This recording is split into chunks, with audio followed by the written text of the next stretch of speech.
Good afternoon, everyone. It's Dan Sainsbury here, a psychologist and healer. And today I want to give you a webinar masterclass, as it were, on how to release all negative thoughts and feelings that you have to reveal your deepest potential. So why am I running this webinar? Well, most recently I've had some quite glorious insights and techniques that come my way, which I know will help a lot of people. And it's really along the lines of a very kind of standard part of the human condition, which is we're so blown away often by the content of our thoughts and feelings that we're almost like a young sapling in the wind being blown this way and that.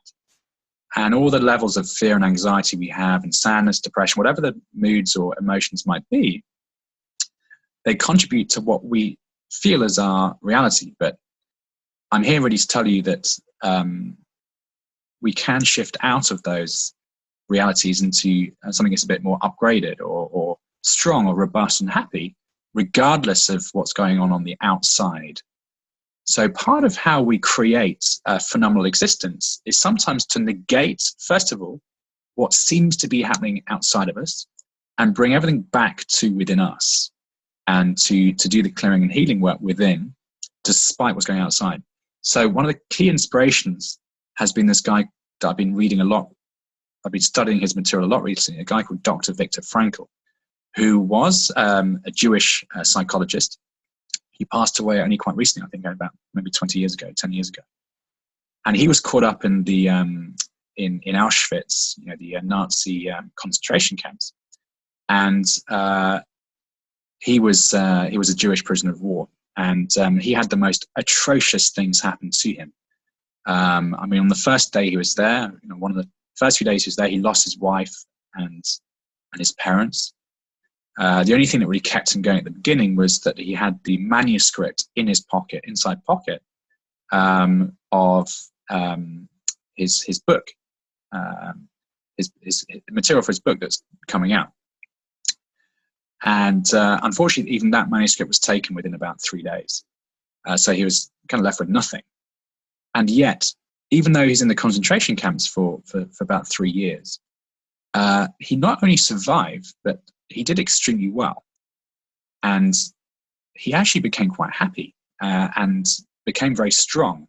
So even though he went probably down to about 5 stone or 40, 50 kilograms, he saw his fellow man become like a bag of bones. And everyone's like sleeping 12 to a bed, and people are so weak that they couldn't leave their dormitory, and they'd be trying to walk up the step of the dormitory to leave the building, and they'd collapse in these piles of bodies because they were so weak. And obviously the prison guards were beating him and them quite hard. They had really terrible work conditions. They were kind of hammering through rocks and stones and what have you. And what he noticed was that there's a gap between the outer environment, or the stimulus that came from the environment, for example, a beating from a prison guard, and his response.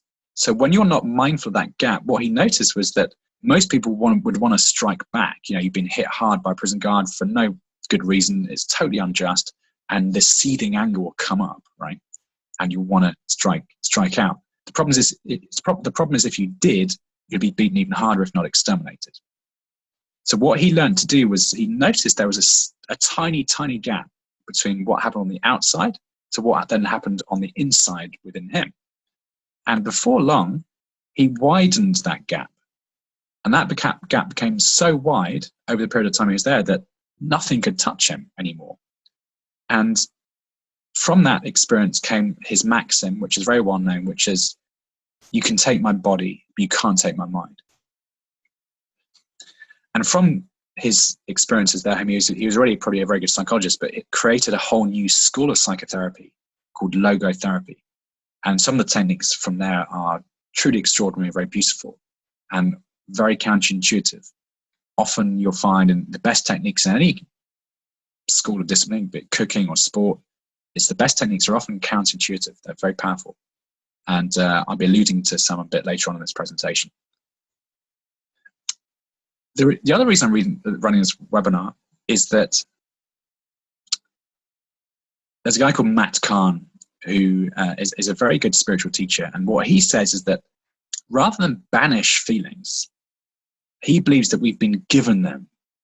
They've been presented to us to heal. And it's as though we are simply an actor in this big divine play that's been given the storyline, been given the set of feelings to actually experience them and feel them and clear them. So what most human beings will do is avoid pain and seek pleasure, right? This is very set in evolution. It's very mammalian almost. But there's no growth there, there's no healing. When does that stop? And it keeps you in a very small cycle. So what he says is whether you like it or not, you need to clear these feelings. So not to negate them, not to push them down, not to medicate against them. All these things that most of us do, rather, we need to feel them. And it's my insight that our negative thoughts and feelings generally go unchecked as a result. They go unchallenged. We take them as gospel truth. So that pervading like mist of anxiety that goes through us, it sets the scene. It gives us this theme, this idea of reality. And it gives us a projection. We see our projection, we take it as truth. And yet, even though we go to these emotions that they go unchallenged and they seem as to be gospel truth and set in stone, they're merely just an echo from the past, echo from past wounds that give rise to our filters and our modes of interpretation of what is happening in front of us. And a final point on this, I know that beneath the veil of your thoughts and feelings is something glorious. I was just showing with a group of students how something happened to me back in 2012 where I had a particular situation I was going through which gave me extreme fear. The fear was so extreme that it almost knocked me off my feet.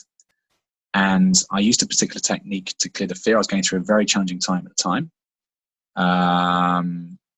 And what actually happened was I used a particular technique to clear the fear, which I didn't know I was going to work or not. I used the technique, the idea that the only thing that can really heal fear is perfect love. And we're never separate from the source of perfect love, which we can call God or divine source, whatever you want to call it. And so I had this instinct to use breath, which is, almost like the bridge to the divine. So I started to breathe in perfect love into the feeling of fear itself. And I didn't know if it was going to work or not. And what actually happened, something very strange happened. So where there was this extreme fear that almost knocked me off my feet, it started to leave me like black ribbons. And so I thought, okay, I'm going to use this technique again. So again, I breathed in perfect love from the source of perfect love directly into the feeling of fear. And again, I just saw these black ribbons leaving me. And I did one more time and bang, it all just disappeared. And I was just left with this unutterable bliss, which is total peace, total bliss. Obviously total relaxation. I thought, wow, I have no reason to feel bliss right now. And then the second thought came, that's the point. It's causeless peace and bliss, which is our true essence, our true nature. So I know if you just blow the mist away of your fear, and the fear is usually the underpinning emotion of all the other emotions. So if you're able to delete the fear, there it is, it's bliss. Obviously, that's a huge incentive for you to do the work. So how do I know your thoughts and feelings are not true? Well, because first of all, not everyone has the same thoughts and feelings in any given situation. And so the non-universality means they're not true. So if not everyone has the same perception in any one situation, then it's all just relative and local, right? So their non-universality means they're not true at all. It just creates a very believable pseudo-truth. The second part of that, of how I know your thoughts and feelings are not true, is they are conditional. They depend on a number of things, including the condition you're in. So for example, if you're feeling very strong, very happy and healthy, maybe you've been doing a lot of physical exercise for a number of years and you're eating extremely well, you're juicing a lot, you're doing yoga, whatever, you're doing a lot of meditation, breathing, you're more immune to the knocks and jolts of life. Plus, I know a healer can take them away, transmute them. I do this often for people I'm working with. I can delete their fear using techniques, so I just do it for them. So they give this illusion of truth. That's the whole thing of them. They give that pseudo reality. Third part is they're transient. So they can be there 1 minute, gone the next. So you might be going through some really painful experience, maybe a painful breakup or, some loss or something like that. And suddenly a long lost friend calls you out of nowhere and you have the most beautiful conversation for an hour, great laugh, great connection. You meet up with them and same thing happens. It's like, wow, that heartache's just faded. It's softened. So emotions and thoughts and feelings are temporary. They're transient. And yet the ego mind choose them and makes them real. So that the ego mind will actually invest in them and engage with them, and as a result, it makes them true, it makes them real. So how do thoughts and feelings work? Well, they work in a cycle. So what will happen is either a thought or an image will come into your mind, which then triggers this kind of cascade of emotions and feelings, which then in turn gives the firepower and fuel to your thoughts, which then creates this circuit, and then your projection happens, the projection of reality. So you literally project your thoughts and feelings onto the blank screen of the situation itself or the world. So really, if you think about it, there's 7 billion worlds here. So what that really means is that the more fear you have in you, the more fear-based your thinking will be. The more peace you have in you, the more peace-based your thoughts will be. So they work in that tandem. So where do your thoughts and feelings come from? Well, our projections, our thoughts and feelings come from our subconscious programs, which are kind of fused thought forms that come from our past. So what happens is formative events and themes that happen to us, particularly in childhood, form these subconscious filters and biases, which give rise to these projections. And this is why no two people respond precisely the same to any given situation, as no two people have had exactly the same past. So it's almost like the narrative of our past forms the trajectory. And if we don't heal our past, it will simply keep showing up in our present and create more of the same in the future. So we heal the past in the present, which allows for a new future. So in short, our programs give us our projections, which form our perceptions, which are a percentage of the truth, i.e. not true at all. So how do we break the cycle of our thoughts and feelings? How do we upgrade the way we feel? How do we upgrade our perception? How do we see things clearly? How do we see things anew from a stronger place? Well, as I mentioned before, thoughts and feelings are in a cycle together. And it's not easy to go into battle with our thoughts. It's much easier to drop into the feelings and clear there. And as I said, it's the feelings that's giving the fuel to the thinking. So we cut the fuel off at the feeling level. So what happens is when we clear the feeling or the emotion, your thoughts will reflect that, they will soften.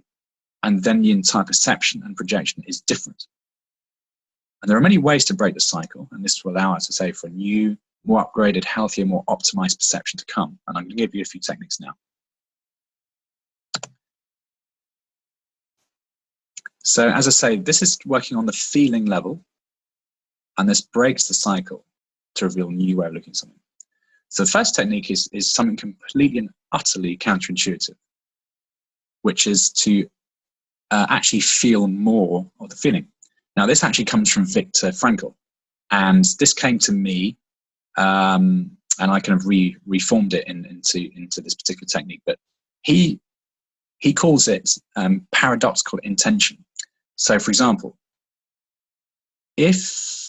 so one of his clients actually had a profuse sweating problem. So the client would sweat so badly in public, and it would mean that the client wouldn't want to go out anymore. He had social phobia. He didn't want to be you couldn't go out with his friends anymore. He didn't want to go be with his work colleagues anymore because he would just sweat so badly. And so Viktor Frankl said, okay, well, next time you go out, try and sweat more. So i.e. turn the problem on its head. And the guy obviously laughed, and they both laughed because it's a very humorous, ludicrous idea, but he did exactly that. So he went into public and he actually started forming these new kind of narratives within his mind, these new monologues. And one of the monologues was, okay, so usually I can get about a quarter of a litre of sweat out. Let's see if I can get 4 litres out today. And sure enough, the more he tried to sweat, the more he couldn't. Another person that Viktor Frankl knew was a young guy with a very bad stutter. So every time he would try and speak, he would just have this terrible stutter, and it would make his life a total living misery. And then one day he was on a bus and he didn't have enough money for a ticket, and he thought, well, it's okay actually, the bus conductor will feel sorry for me because of my stutter. So the bus conductor came to him and said, okay, where's your ticket? And of course the young guy tried to stutter in order to get off his ticket. And the more he tried to stutter, the more he spoke normally. So what we're doing is actually reversing the cycle. So those feelings you really don't want, like fear, like anxiety, where most people would suppress them and try not to feel them, that only serves to make them come back harder. We know that by now, terrible spiritual cliche, what you resist persists. Yes, so what's the opposite of resistance? It's to do the opposite, so that's to actually try and feel more of it. So next time you are tempted to go into to avoid or suppress your fear, and next time you're tempted to let those feelings come up into the head and start creating this chaotic nightmare, go back into the feeling and try and feel more of it. And what that will do is just simply spin it out of you. So again, drop into feeling, feel more of it. Technique 2 is something very, very similar. So it's to let the feeling be there and let it come up the body on the in-breath into the heart center. So the heart center is kind of the upper middle chest area. It's almost like a sweet spot. You can feel like an energetic sweet spot in the body. It's in the kind of natural, in the subtle energy body. And so next time you have fear, anxiety, depression, sadness, whatever it might be, let the feeling be there and let it come up the body using the in-breath into the heart center. As it hits the heart center, it will transmute. It will go into peace, into pure consciousness itself. And you'll find that the emotion will just drop and drop and soften and soften and soften. Technique 3 is leveraging the power of our divinity, our divine source. And so, if you guys squeamish for me using the G word, well, I was not spiritual for many, many, many years. And I just had some insights and breakthroughs when I was about 29, which showed me a few things. And now I just want to use techniques that help. So I'm going to give you a mantra to say directly to the feeling. And so what you need to do is whenever you have a feeling that you don't want, you look at it and you say directly to it, God is shining his divine light into this feeling now. And just notice what happens when you say that phrase, God is shining his divine light into this feeling now. Watch what happens. Now, it's all very well doing this in the milieu, in the midst of a webinar, but let's take now a certain specific situation that you're going through that's very challenging. Maybe there's a financial situation or a family situation or a relationship one. Now, on one level, of course, it seems to be happening outside of you, but really it's happening inside of you. That's how you have all these feelings and your interpretation, right? And it's my firm belief that as you heal the inside, because we're all interconnected through, let's call it quantum consciousness, whatever you want to call it. There's no one separate here. That's how we can affect each other so much. As we heal the within, the outer situation will also heal to reflect that new inner situation, right? So take a situation you're going through now. Notice how it makes you feel. Now use one of those techniques to clear how you feel. Wonderful. Okay.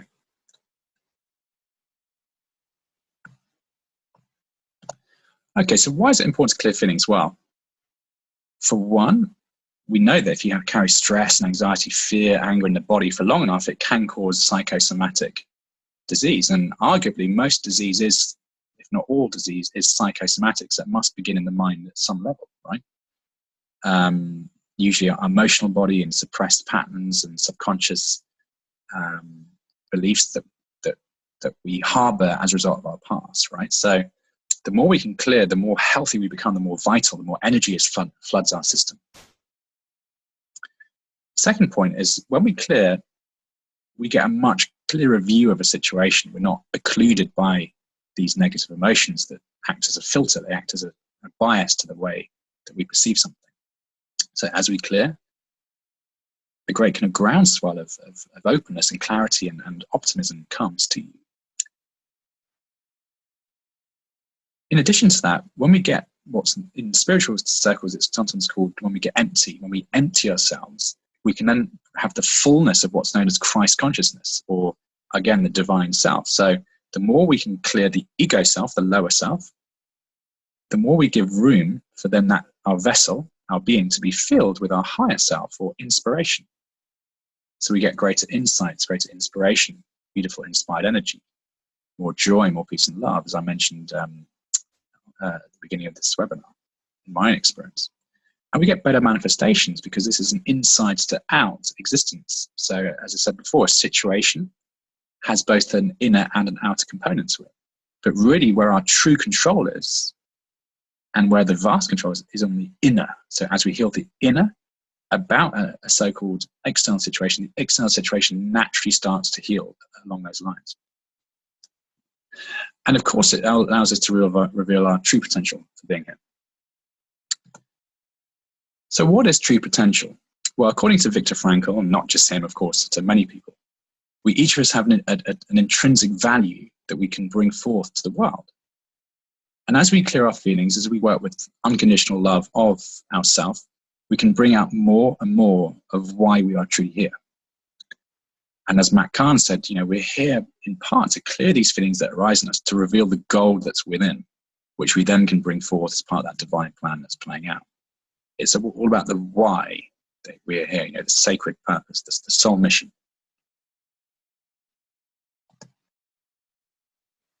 So what is your true potential? Well, it looks a lot like service. It looks a lot like how you can best bring value to people and to the world. So I want you to close your eyes. I just want you to kind of rest your shoulders. Just drop the shoulders. Just drop the torso. Just rest the thighs. Just relax the feet.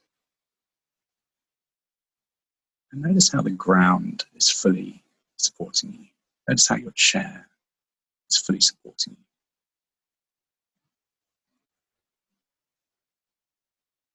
And notice now what happens when you drop out of your thinking and just simply watch your in-breath come all the way in. And just releasing on the out-breath. And again, just what happens when you drop out of your thoughts, and just notice the in-breath coming all the way in, relaxing on the out-breath. And just see the in-breath again, just coming all the way in.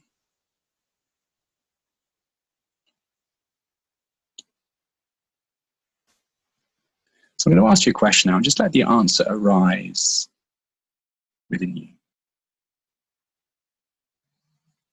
So you're a very talented individual. You can turn your hands to most things in the world. But what is it you actually want to do?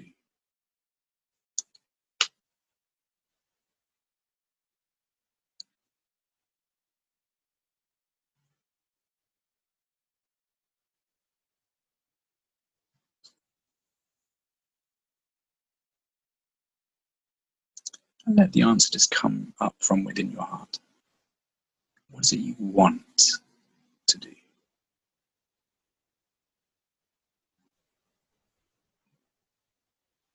I have another question now. And again, just let the answer arise within you. what is the best thing that can happen in your life?